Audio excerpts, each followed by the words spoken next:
morning guys, day 2 na natin ngayon sa ating tour. So eto oh, ang ganda. First stopover namin to. So papunta kami ngayon sa Blue Lagoon. Pero ito, dumaan muna kami dito sa souvenir shop.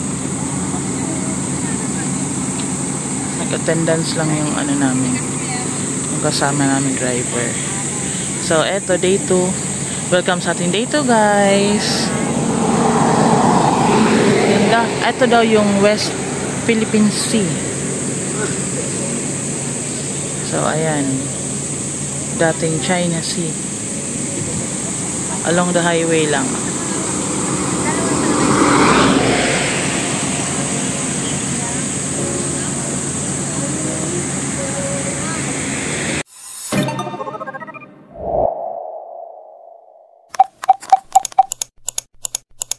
Ang puti ng buhangin guys. So dito tayo ngayon sa Blue Lagoon, ito sa Ilocos.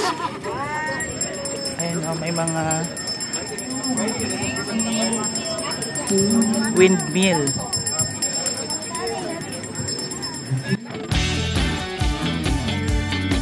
Kaya siya tinawag na Blue Lagoon guys, kasi tignan nyo naman ang napakagandang kulay blue na kulay ng dagat.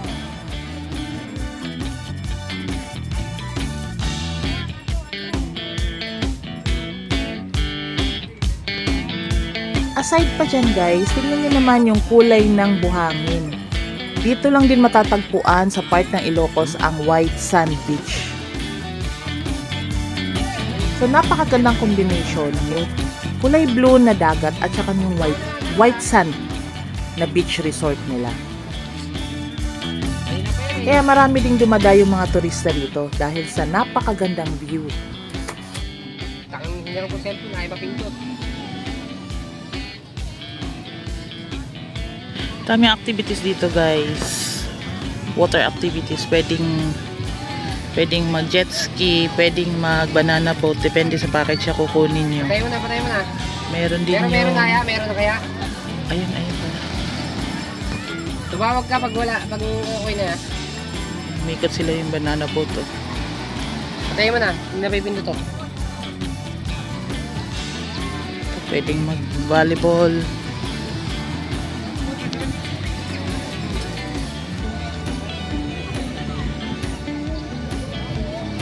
Kita pa yung windmill. Ito yung area ng Baywatch sana sasabihin ko. Area ng ba yun yung lifeguard. Baywatch. Ayun yung nag-banana boat oh. 2.5 ang package sa banana boat. Pero nasa 10 tao kayo. Kaya ako mag-banana boat, natatakot ako. Ayun oh.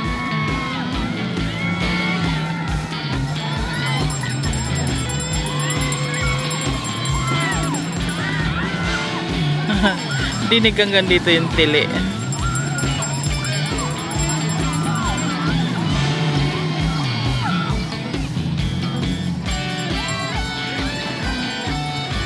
Hanapin na yan. So ayan guys, safe naman yung banana boat nila kasi merong life vest at saka may lifeguard talagang kasama doon sa banana boat. So ayan, time check mga alas 9 pero grabing sobrang init. Pero pag nandito ka sa may dagat banda, hindi na siya ganun kainit. Kasi yung hangin na medyo nakakatanggal ng init. Laki ng kasama na, hindi pa naliligo. Hindi lang pala banana boat, marami pa. May crystal kayak, may kayak lang din. So maraming water activities dito. Pwedeng mag jet ski, per hour ang single nila. Tayo. Silong muna tayo, sobrang init.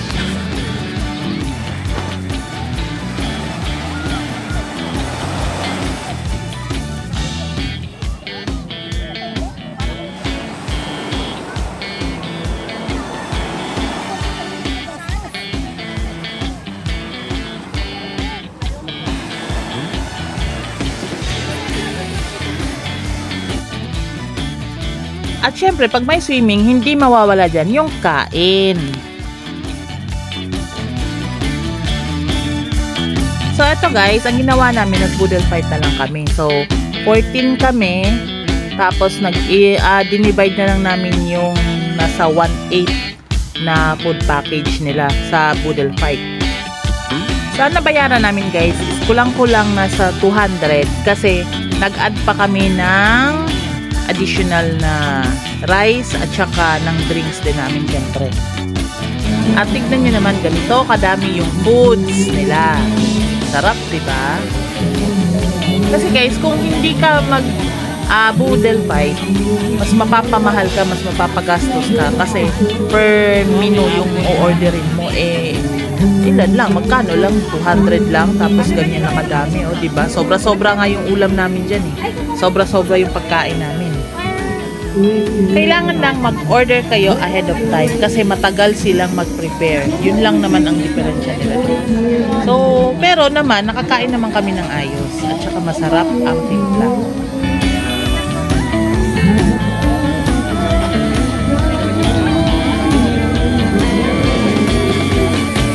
Dito na lang yung pansit.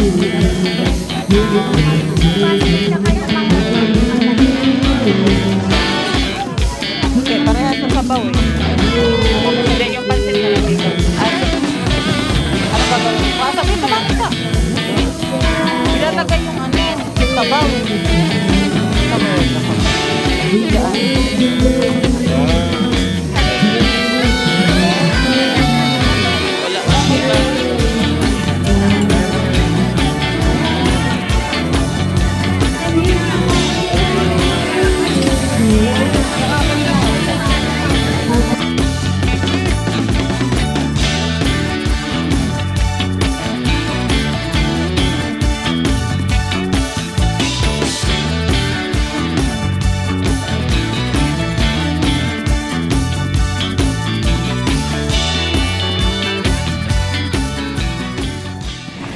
Ang next destination natin is ang Bantay Abot Cave.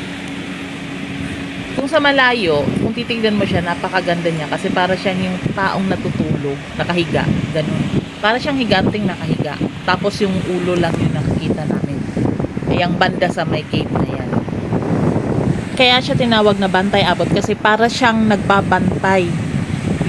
Yung part ng ulo niya, yung nakahiga na parang natutulog. Parang nagbabantay siya para hindi, halimbawa pag may mga dumating na mga bagyo or sakuna, siya yung unang matatamaan.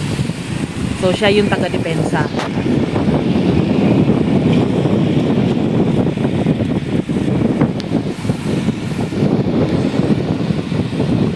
So guys, ito yung tinatawag nilang Bantay Abot Cave. Kung sa malayuan, kung titignan to siya, parang giant na natutulog lang sa malayo. Ito yung kung doon kayo banda sa kalsada na yung papunta rito. Sa malayuan, para siyang tao na natutulog lang. Tapos dyan sa gitna na yan yung cave. Kaso hindi rin tayo makakababa, gawa ng high tide siya, mataas ang tubig. Pero pag low tide kasi, pwede kang pumasok dyan sa loob ng cave na yan kasi walang tubig. So yung iba, tinry lang siguro nila yan. Yung mga kasama din namin yan. Tinry lang siguro nila kung makakaabot sila hanggang dun sa cave. Pero tingin ko hindi kasi mataas yung tubig. Sightseeing lang tayo guys. Ay, sobrang init. Kasagsagan ng init. Dito tayo banda. Makita natin yung butas. Ayun. Nakapasok siguro siya. Hindi rin. Ano yung tubig talaga, Nataas. Anyway. Basta nakarating tayo rito, okay na yun. Yan yung dagat. Ang ganda ng dagat. Ang linaw. Ayan, white sand. So, maligo dyan. Malapit na sana to. So, ayan.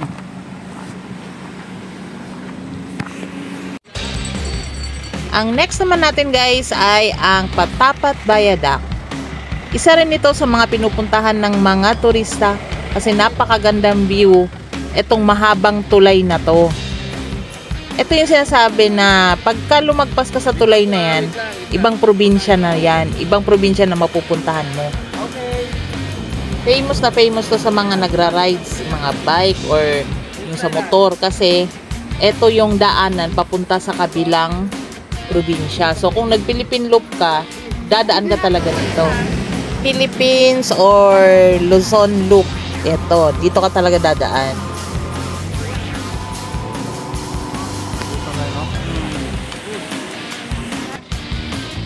Ito ang Patapat Viaduct dito sa Ilocos. Pagtawid mo dito sa tulay na to, yun yung pinakadulo ng tulay. Yan yung may kulay puti. May kulay puti na bahay. Yan ang part na yan ng Cagayan Valley.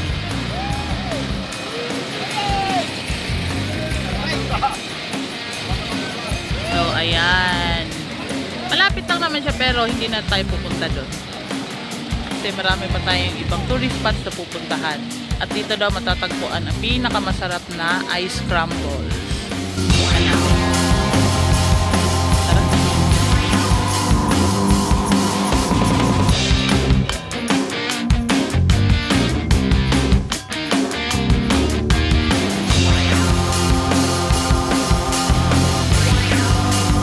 At syempre guys, kung magtutour tayo, dadaan muna tayo sa mga bilihan ng mga pasalubong. So nag-stop over muna kami rito kasi yung iba nag-CR, alam niyo na. Tapos yung iba naman namili ng mga gamit, pampasalubong. At syempre hindi mawawala yung picture taking sa Arco.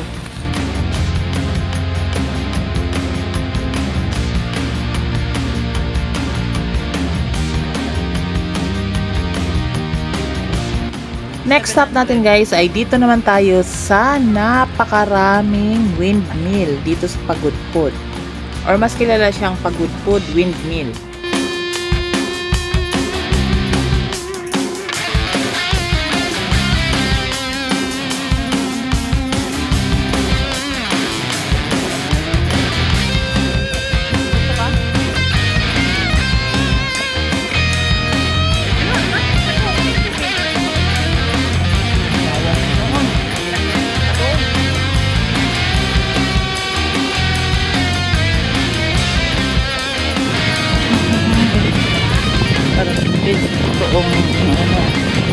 Kung saan nag-originate ang tawag dito windmill ito sa Ilocos.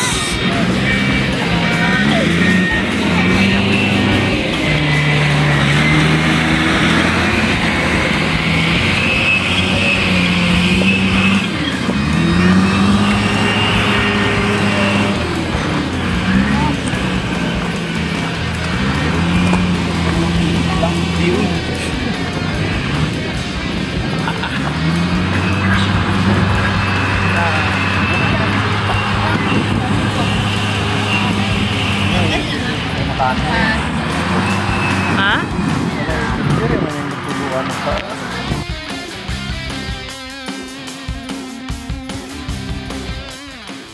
Ay, sandito tayo ngayon sa Kapurpurawan Rock Formation. Pero di na kasi kami bumaba. Sobrang init.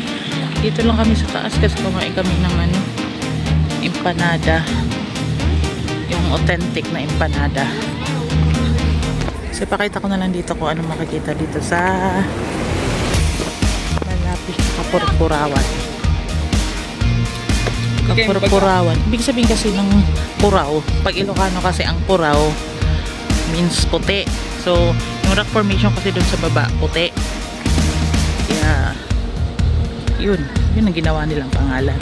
So, eto dito, bago ka makaano dun, ayan o, merong station of the cross.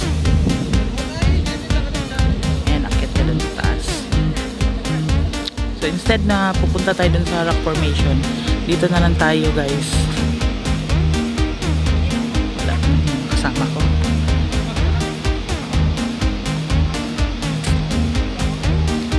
Ayan lang, pakita ko lang. Next na stop over namin sa lighthouse. Update later guys.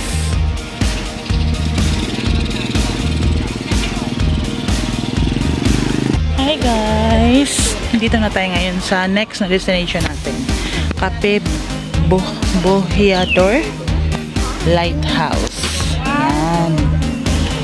So, ayan. Tignan muna natin kasi nasa taas tayo. Ang ganda ng sunset.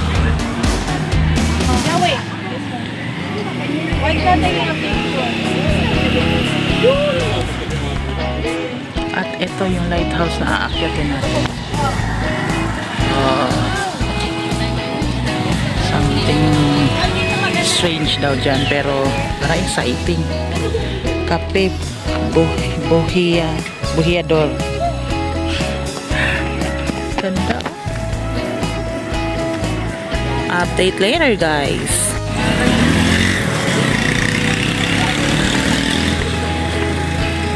+60 steps to, no? Huh. Akala ko every 5. Times 2 pala.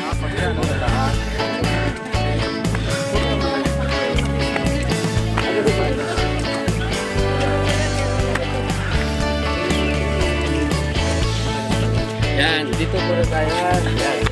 Dito muna tayo. Sige ba? Ito muna.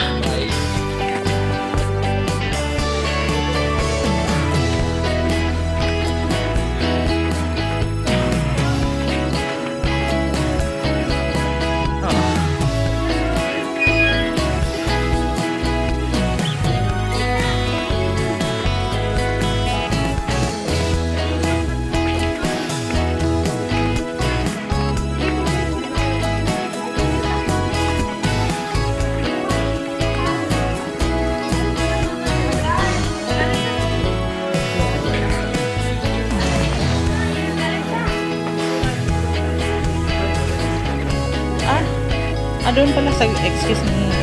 Excuse me po.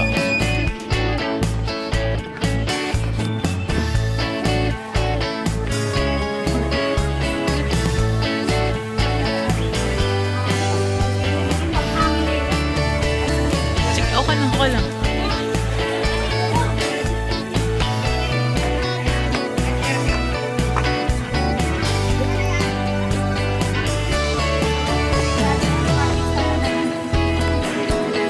Pista.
At dyan po nagtatapos ang ating day 2 ng Ilocos Tour, guys.